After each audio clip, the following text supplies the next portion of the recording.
Physically, mentally or financially তুমি যতই strong হও না কেন, প্রত্যেকটা মানুষই মৃত্যুর কাছে অসহায়।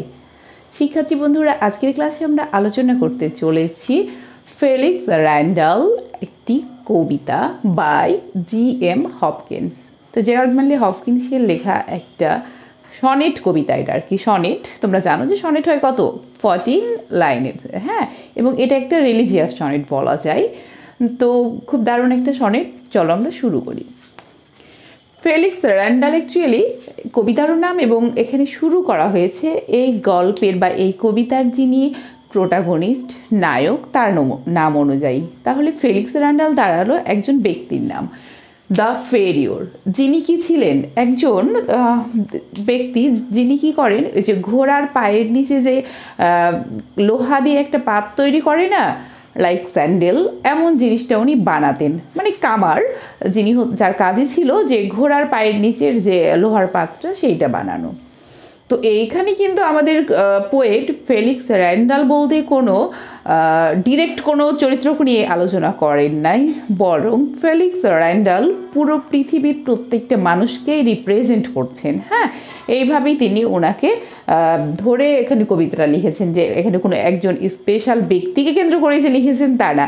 এমনকি তোমরা বলতে পারো যে এটা ওয়ান টাইপ অফ অটোগ্রাফি, উনি নিজের বর্ণনাটা অ্যাকচুয়ালি এখানে বলতে চেয়েছেন। হ্যাঁ, তাহলে ফেলিক্স র্যান্ডাল কে এখানে আমরা একজন কামার হিসেবে পাচ্ছি, তার মানে যে কোনো একটা কামার ব্যক্তির একজনেরই জীবন কাহিনীকে বোঝানো হয়েছে তা না, আমরা পৃথিবীতে প্রত্যেকটা মানুষের জীবনেরই এই অবস্থায়, এটাই কিন্তু কবি বোঝাতে চেয়েছেন। তো দেখো উনি তাহলে কি দাঁড়ালো, উনি একজন যে ঘোড়ার পায়ের নিচের যে স্যান্ডেলটা সেইটা তৈরি করে Felix Randall. Oh is he dead then? Poet নিজে আমাদের আবার প্রশ্ন করছেন যে উনি কি মারা গেছেন এখন? My duty all in dead, আমার সব ডিউটি তাহলে শেষ উনি যদি মারা যায়। তো কেন? বিকজ আমাদের পোয়েট নিজেকে মনে করেছেন যে তিনি একজন গির্জার যাজক। হ্যাঁ, উনি একজন গির্জাতে যাজক হিসেবে কাজ করছেন, এবং ফেলিক্স র্যান্ডাল হচ্ছে ওই গির্জার আন্ডারেই তার একজন নেইবার। তো একজন যাজকের কাজ কি, যখন কোনো মানুষ একজন মানে মৃত্যু পথযাত্রী, তখন সে মানুষের কানে কানে গিয়ে একটু কি যেগুলো হলি সেন্টেন্স সেগুলো বলা, যেমন আমাদের মুসলমানদের মধ্যে হয় না যে হুজুর এসে একটা মৃত্যু পথযাত্রী মানুষকে কী করে বিভিন্ন দোয়া কালাম শেখায়, বলো যে এটা পড়ো ওইটা পড়ো, বা ভালো ভালো কথাগুলো বলে, বা এসে একটু তাদের খোঁজ খবর নেয়, তার একটু টেক কেয়ার করে।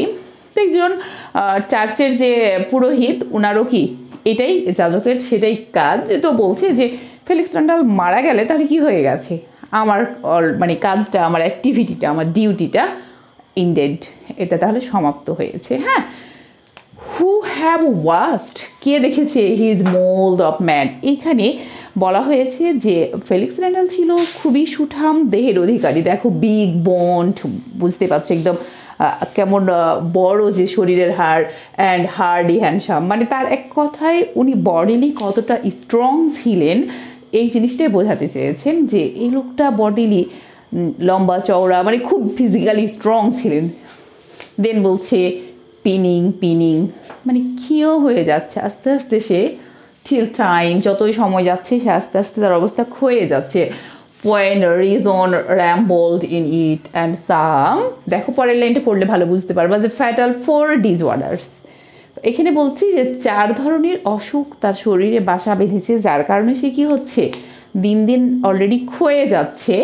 ফ্লেস্ট দেয়ার অল কন্টেন্টেড। তো এখানে আরেকটু বলি, এখানে 4 ধরনের অসুখের বলতে উনি যেমন একটা বলেছেন তোমার তার হচ্ছে গিয়ে কিডনি ডিজিজ, তার হচ্ছে পিত্তরস বের হচ্ছে, তার হচ্ছে ব্লাডে সমস্যা, এবং হচ্ছে লিকুইড জাতীয় পানি এরকম, এবং উনি কিন্তু টিউবারকিউলোসিসও ভুগছিলেন। হ্যাঁ, এরকম 4টা 4 ডিজিজের কথা উল্লেখ করেছেন, এবং এই ডিজিজগুলো যেন একটা আরেকটার সাথে কম্পিটিশান করছে যে কি করে এই লোকটাকে খুব দ্রুত মানে ধ্বংস করে দেওয়া যায়। হ্যাঁ, মানে প্রত্যেকটা ডিজিজ চাচ্ছে যে আমি কি করতে চাই, তাকে ধ্বংস করতে চাই, আমি ধ্বংস করতে চাই, তারাই যেন কি করছে, প্রতিযোগিতা করছে।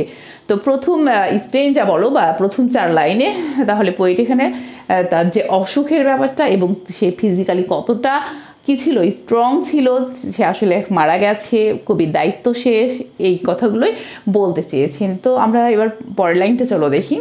সিকনেস ব্রোক হিম অসুস্থতা তাকে একদম ভেঙে চুরে চুরমার করে দিল। দেখো যে লোকটা হচ্ছে কামারের কাজ করে, তার মানে তো বুঝতে পারছো তার হচ্ছে ফিজিক্যালি তাকে স্ট্রং হতে হবে, আর সত্যিই সে অনেক বেশি স্ট্রং ছিল।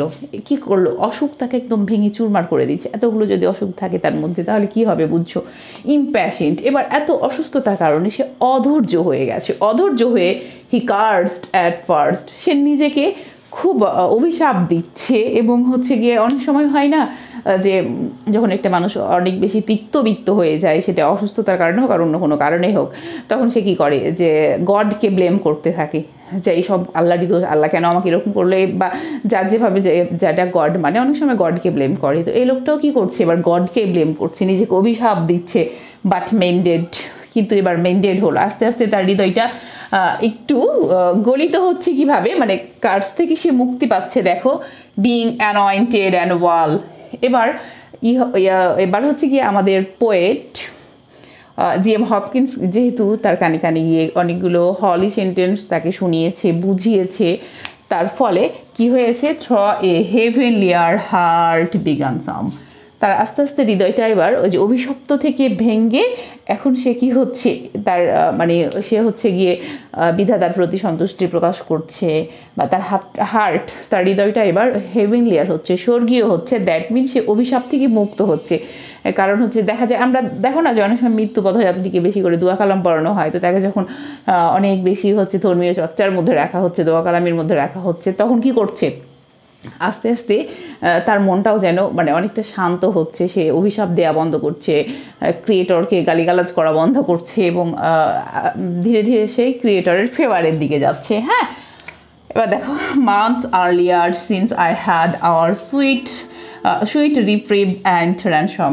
এ লাইনের মাধ্যমে বোঝানো হয়েছে যে আমি যখন কি করলাম, খুব সুন্দর সুন্দর যে ধর্মীয় হলি সেন্টেন্সগুলো তাকে শোনালাম, বললাম, তখন সে আস্তে আস্তে কি হলো, টেন্ডার টু হিম, সে তার অনেকটা সে মৃদু হলো, এবং ওয়েল, খুব ভালো, গড রেস্ট হিম। এবার বিধাতা তাকে একটু সুস্থ করলো, গড যেন তাকেও মানে সে দেখা গেছে যে মানে অনেক সময় এমনও হয় না যে অল্প শোকে কাতর অধিক শোকে পাথর হয়ে যায়, তো সে দেখা গেছে এখন আর ছটপটটা আগের মতো করছে না, হয়তো বা সে অধিক শোকে পাথর হয়ে গেছে, বা গড কী করেছে, তাকে একটু সুস্থ করেছে। এমনটা হতে পারে যে গড রেস্ট হিম, যে গড তাকে একটু সুস্থ করেছে। অল রোড এভার হি অফেয়ার্ড, এবার হচ্ছে গিয়ে হি অফেন্ডেড। তো উনি আমাদের হপকিন্স বলতে চাচ্ছেন যে তিনি যে যত অন্যায় কাজ যা করেছে, গড তুমি তার সব কিছুকে কী করে দাও, ক্ষমা করে দাও, এবং তাকে একটু শান্তি দাও, একটু সুস্থ করো। দেখো প্রথম সেকেন্ড স্টেজ যেটা হয়ে গেল, দ্যাট মিনস প্রথম যে অক্টেভ 8 লাইন সেখানে কাজ সম্পূর্ণ। এবার নেক্সট স্টেজ যাতে দেখো সে স্টেজে কবি বলছেন যে দি শিং, মানে এটা দেখে কি দেখে, দ্য শিক ইন্ডিয়ার্স। ইন্ডিয়ার বলতে এটা কিন্তু ডিয়ার থেকে ইন্ডিয়ার্স করা হয়েছে, যে অধিকতর প্রিয়। হ্যাঁ, তুমি যখন অসুস্থ মানুষ থাকবে তাকে বারবার দেখতে যাবে, দেন টু আস, তখন তারা আমাদের কাছে আরও বেশি প্রিয় হয়ে যায়, কারণ তারা আমি সান্নিধ্যে থাকছি।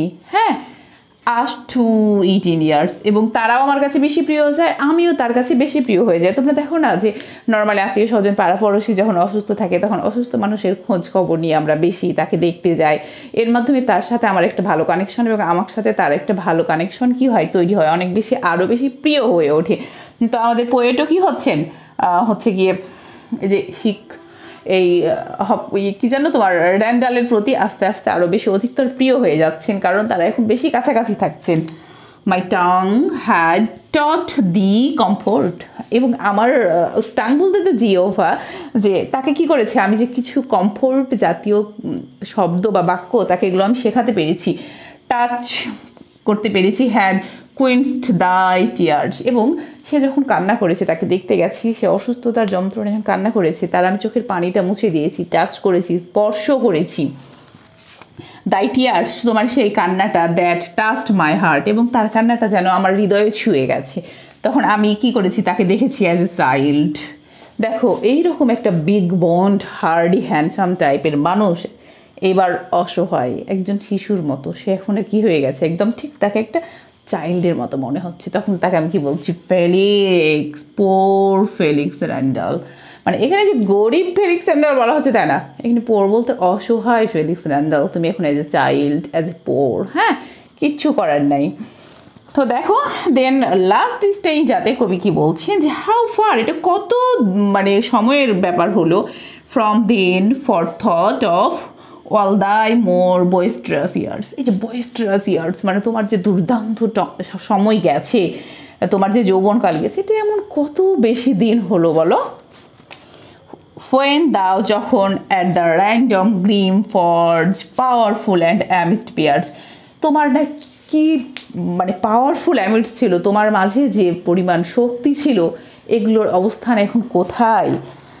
didst battle for the great Greek Dre horse his bright and battering sandal, মানে এখানে অ্যাকচুয়ালি ওই যে উনি যে কাজগুলো করতেন, এখানে স্যান্ডেল বলতে উনি ঘোড়ার জন্য তার খুরে লাগানো, তার পায়ের নিচে যে লোহার পাতটা লাগানো হয় যে সে যেন দ্রুত চলতে পারে, তার পায়ে যেন ব্যথা না পায়, ওই যে পাত লাগানো, এই কাজগুলোর কথা এখানে হাইলাইট করা হয়েছে। এগুলো এমন কতদিনের হলো তুমি যখন এই কাজগুলো করেছো, বাট আজ তোমার কি অবস্থা। হ্যাঁ, লাস্ট স্টেঞ্জাতে এটাই বোঝানো হয়েছে। তো শিক্ষার্থী বন্ধুরা অ্যাকচুয়ালি ফেলিক্স র্যান্ডালের নাম থেকে এখানে কবিতার নাম নেওয়া হয়েছে, ফেলিক্স র্যান্ডাল, এবং এটা একটা রিলিজিয়াস সনেট আর কি, যেখানে মানুষের জীবন যুদ্ধের কথা বর্ণনা করা হয়েছে যে তুমি যতই ফিজিক্যালি কি হও, স্ট্রং হও, মৃত্যু প্রত্যেকটা মানুষকে কী করবে, টাচ করবে, এবং মৃত্যুর কাছে প্রত্যেকটা মানুষই অসহায়।